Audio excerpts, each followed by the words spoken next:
Even when my fiancé was picking out my wedding jewelry, he still bought 2 pieces and let my sister choose first. One was a pink diamond necklace he had tracked across 3 cities, paying a fortune for it at a luxury auction.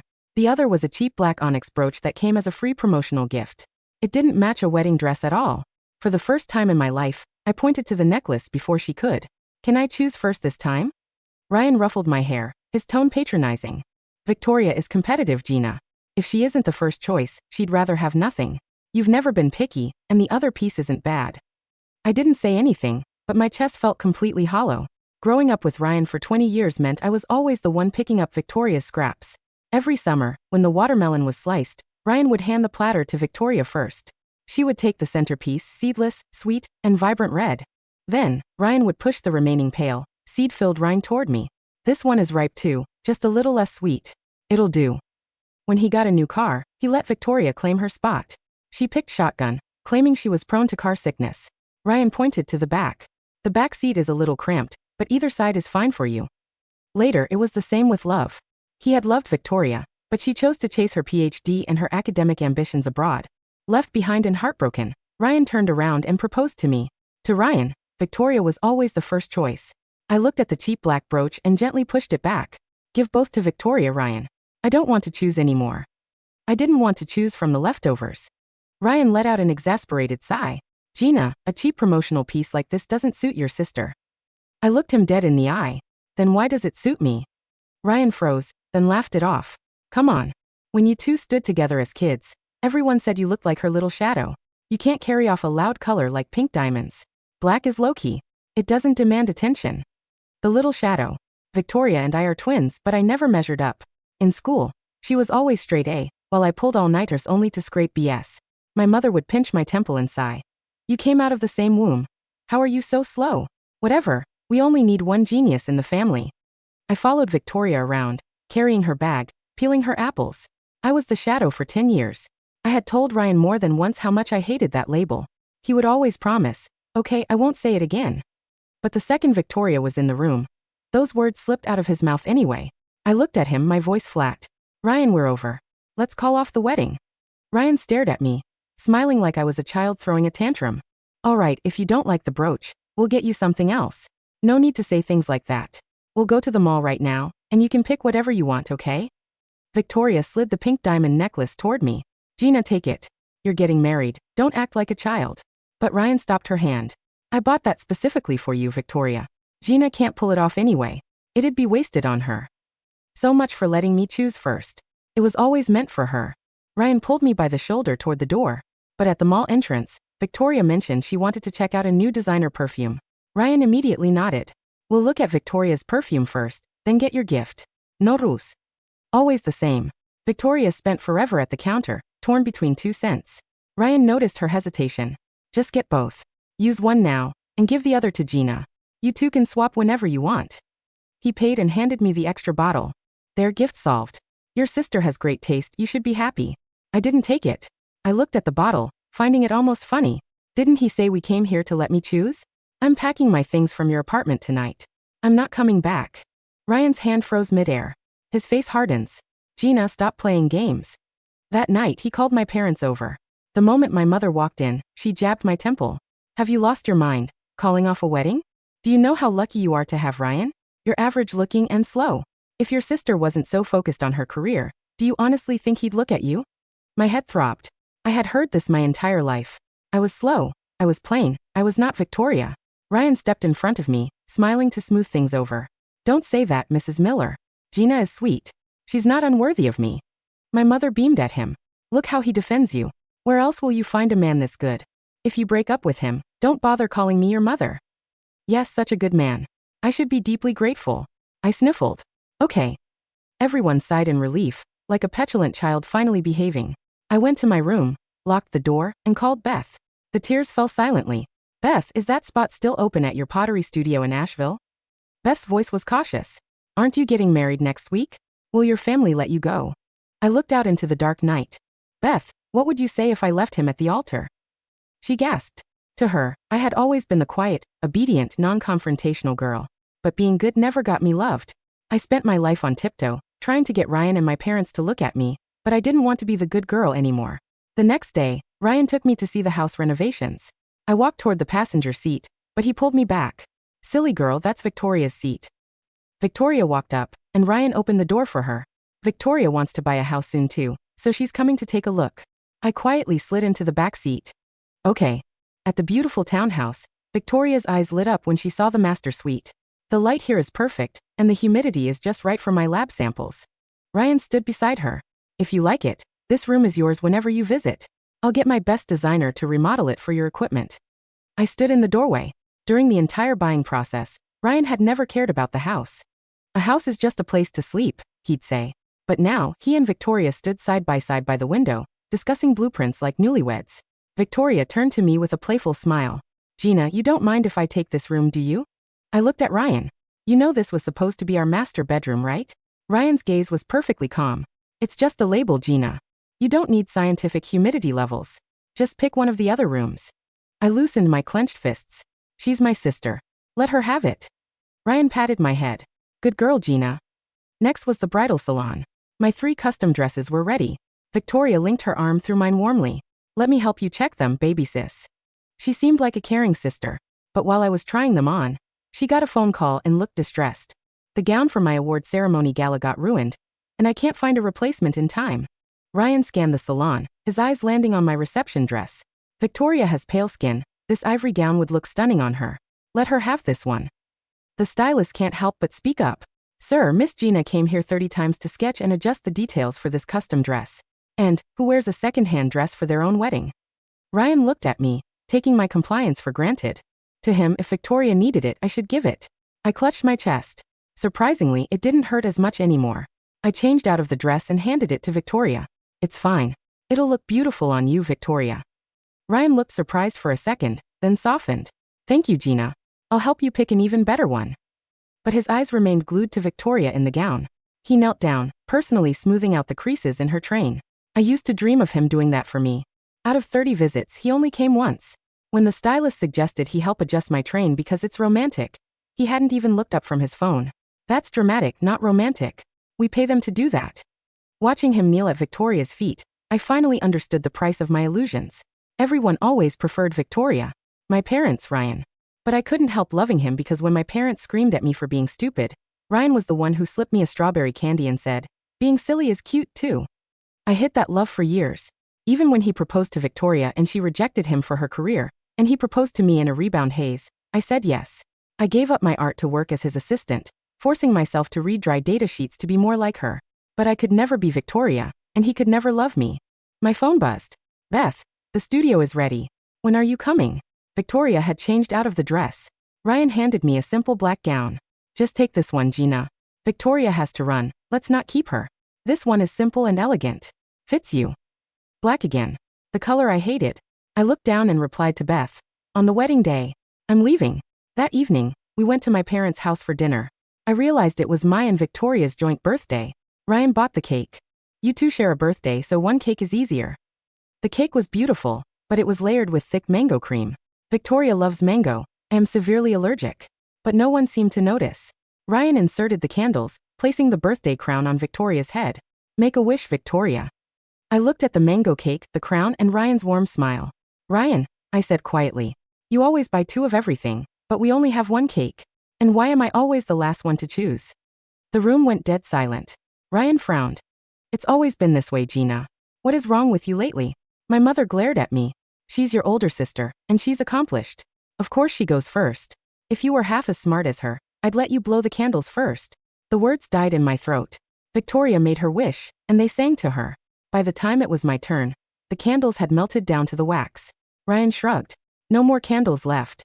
A wish is just a wish anyway. You can make one next year, Gina. 20 years. Every year is next year, but next year never comes. Does an ordinary child not deserve to be loved? I watched them eat the cake, my mind drifting far away. The conversation shifted to the wedding. Mom asked me, how are the banquet preparations? Before I could speak, she turned to Ryan. Oh, Ryan, since your business partners are coming, Victoria can present her new research product at the reception as a promotion. Ryan nodded instantly. Great idea. We can cancel the slideshow of our memories and let Victoria take that slot. Victoria smiled. We don't have to cancel it, I'll just speak briefly. I don't want to ruin Gina's wedding. Ryan looked at her earnestly. Nonsense, if you do it right. Don't worry, I'll handle the schedule. The three of them excitedly planned the display stands, the stage timing, the banners. My wedding was being turned into a corporate product launch, and not one person asked for my opinion. But it didn't matter. There wouldn't be a wedding anyway. Feeling suffocated, I retreated to my room. Outside, they were waiting for the live broadcast of Victoria's national science competition results. I packed my things in my old bedroom. There wasn't much, just an old sketchbook of my childhood drawings hidden at the bottom of a drawer. Suddenly, a cheer erupted from the living room. Victoria had won first place. Laughter, applause, and excitement filled the house. Then I heard Victoria's sweet, whining voice. But the award ceremony is the same day as Gina's wedding. None of you can come with me. It's such an important moment, and I'll be all alone. Silence fell over the living room. Then I heard Ryan's voice. You won't be alone. A knock on my door. Ryan stood there, his tone pleading. Gina, Victoria's award is a once-in-a-lifetime achievement. Can we move our wedding to the evening? I wanted to laugh. Is a wedding not a once-in-a-lifetime event? The housekeeper muttered. An evening wedding? People only do that for rush shotgun weddings or quick elopements. My mother snapped at her. Nonsense. Don't fill her head with superstitious garbage. Ryan looked at me with soft, pleading eyes. Please, Gina? You're always the understanding one. I looked at him, remembering when I won a minor art contest as a kid. I begged my parents to come, but they said Victoria's debate tournament was more important. Ryan saw me crying and promised. Don't worry, I'll be there to watch you get your trophy. But he ended up at Victoria's debate tournament too. I stood on that stage alone, watching other parents hug their children. And now I was still alone. Sure, move it to the evening. A wedding without a bride could be held whenever they wanted. They celebrated, and Ryan got drunk. Looking at his hazy eyes, I asked, Ryan, are you looking forward to our wedding? He didn't answer. The cold wind drafted between us. Then why did you propose to me in the first place? I knew it was a rebound, but I wanted to hear him say it. He muttered, slurring his words. In life you settle. Finding someone 50% similar to her is the best I could do. And you're her sister. Being with you means I still get to see her. The wind stung my eyes, but the tears had dried up. The truth was cruder than I had ever imagined. On the wedding day before dawn, the house was bustling, not for my wedding, but for Victoria's ceremony. Everyone was picking outfits, doing makeup, and coordinating routes for her big day. I walked out of my room, fully dressed. I'll head out first. There are things to prep at the venue. Ryan didn't even look up as he helped Victoria double-check her luggage. All right, go ahead. Don't keep the guests waiting later. I grabbed my small purse and walked out. I headed straight to the airport. As the Uber pulled away, I saw Ryan's car in the rearview mirror. My family happily piled into it, driving toward Victoria's triumph. The ceremony lasted 4 hours. By the time it ended, I had landed in Asheville. My phone buzzed. Ryan, Gina, since the wedding is in the evening, let's skip the family tea ceremony and photos. I'll be late. Victoria gets overwhelmed by these crowds. You go to the venue first. Be a good girl. I stared at the text, blocked his number, and turned off the phone. Beth hugged me at the terminal. Let's go. Meanwhile, Ryan and my family finally arrived at the wedding venue, only to find chaos. A friend grabbed him. I thought the bride was arriving early. Where is she? Ryan froze. The wedding planner ran over, sweating. Mr. Miller, we can't reach the bride. Her phone is off. The grand ballroom of the St. Regis was silent, save for the frantic whispering of the wedding coordinator. Ryan stood in the center of the foyer, wearing his tailored black tuxedo, the one he had chosen in 5 minutes, completely ignoring my custom sketches. His phone was pressed to his ear, his knuckles white under his skin. The number you have dialed is no longer in service. Please check the number and try again. His brow furrowed, a sudden, sharp spike of irritation rising in his chest. What is she doing? He muttered to my mother, who was sitting in the VIP lounge, her face heavily made up, her diamond earrings catching the crystal light. She's probably hiding in her apartment, throwing another tantrum because of the reception schedule. It's completely childish. Go drag her here, Ryan, my mother snapped, her voice tight and impatient. Our business partners are already in the pews. Victoria's award ceremony was broadcasted live, and she won first place. We cannot have this family's reputation ruined by your second-choice bride's petty jealousy. Ryan set his champagne glass down on the counter with a loud, sharp snap. I'll go get her. He drove his luxury SUV to our apartment, rehearsing the cold, exasperated lecture he would deliver when he opened the door. He expected to find me sitting on the sofa, clutching my knees, waiting for his gentle, patronizing hair ruffle to make things right. But when he pushed open the front door, the apartment was completely silent. The air was cold, smelling of nothing but empty rooms and lavender floor. Cleaner He strode into the master bedroom. The closet was completely bare. My clothes, my sketchbooks, my childhood drawings, everything I had accumulated over 20 years were gone. Only the spare hangers rattled in the drafts. He walked back to the kitchen, his hand shaking. Resting in the center of the marble counter was my gold engagement ring. Beside it sat the cheap, black onyx brooch he had forced on me, its cheap metal casing catching the gray light of the afternoon. The countdown sticky note on the fridge had been peeled away, leaving only a small sticky residue. Ryan fell back against the counter, his chest tightening with a sudden, suffocating panic. For the first time in 20 years he realized that the quiet, obedient, non-confrontational shadow hadn't just walked away. She had completely erased herself from his life. While Ryan was standing in the ruins of our apartment, I was sitting in the warm, sun-drenched pottery studio in Asheville. The air was cool, smelling of damp clay, wood smoke, and wet pine. It was a stark, gorgeous contrast to the suffocating, stale air of my family's house. My hands, which had been pale and trembling from 20 years of keeping my feelings hidden, were now covered in a thick layer of gray clay, my fingers working the spinning wheel with a slow, beautiful confidence. "You're a natural, Gina," Beth said, leaning against the wooden kiln door, a cup of hot herbal tea in her hand. "Your lines are so organic, so raw. There's a quiet strength in your pieces." I looked at the clay vase shaping beneath my palms. "I like the feeling of the earth, Beth. It doesn't ask me to be anyone else." "You don't need to be anyone else," Beth said softly, her eyes filled with a deep, protective pride. "You're Gina Miller, and your art is beautiful." For the next 6 months, I did nothing but work at the studio. I didn't check my old email. I didn't search for their names. I spent my days shaping, firing, and glazing. The physical strain of the wheel made my shoulders ache, but the dull, constant pain in my chest was completely gone. I gained 5 pounds of healthy muscle. My skin cleared up, and my hands were no longer white from clenching my fists. Meanwhile, back in my hometown, the paradise Ryan and Victoria had built for themselves was beginning to rot. The cancellation of the evening wedding had been a massive public scandal. Ryan's business partners, who had attended the evening ceremony only to find an empty altar, looked at him with absolute, polite mockery. In their high society circles, a man who couldn't even keep his own submissive fiancé from running away was a man who lacked the authority to lead a major corporate merger. The DuPont merger failed within 3 weeks. Worse, without me to act as his quiet, obedient corporate assistant, Ryan's business logistics fell apart. He had taken my contribution for granted, assuming I was slow and plain. But he quickly realized that I was the one who had spent 3 years proofreading his legal drafts, organizing his logistics, and quietly fixing his administrative errors while he was busy focusing on Victoria.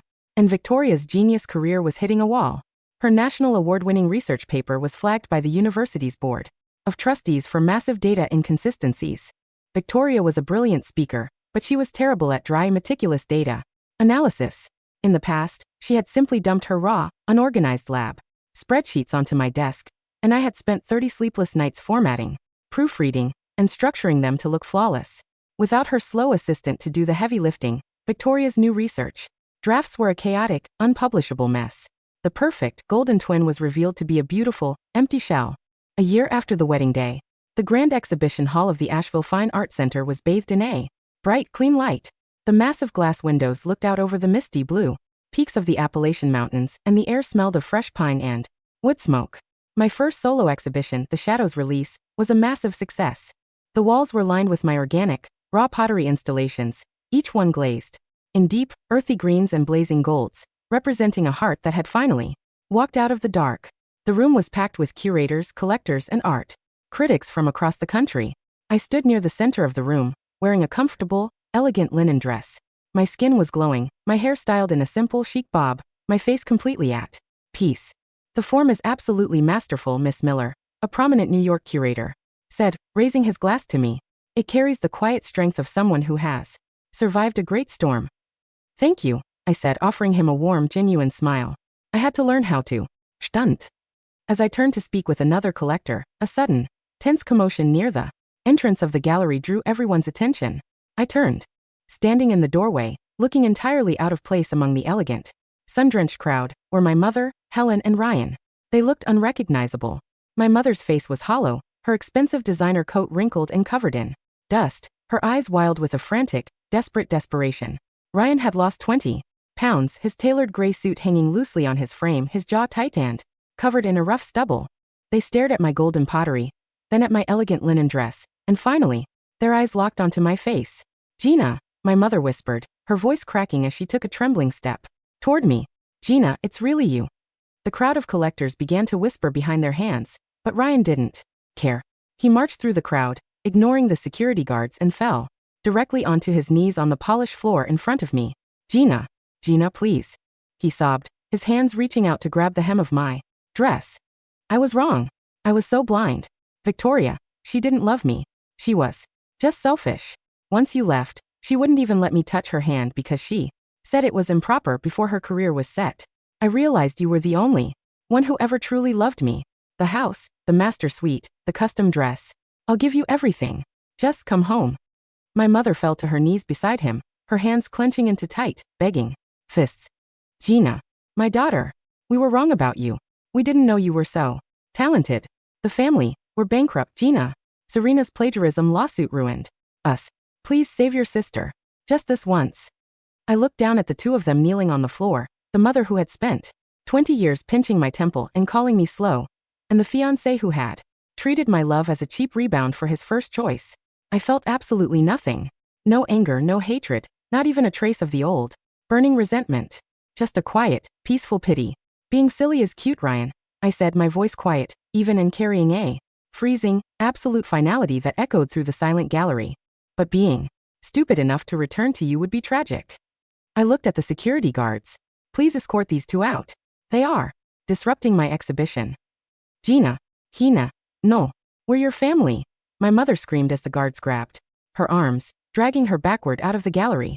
You're an accident. You're a shadow. You'll go to hell for this. Their shouts were quickly swallowed by the heavy glass doors of the museum, cutting off their voices entirely. The gallery fell silent once more. The collectors returned to their champagne, the cameras clicked, and the soft, elegant music resumed from the speakers. I walked over to the balcony, looking out over the cool, misty peaks of the Blue Ridge Mountains. The wind blew through my hair, bringing with it the crisp, clean scent of the pine forest. I took a slow, sweet sip of my champagne, completely at peace. The winter was over. The shadow was gone, and my spring had finally begun.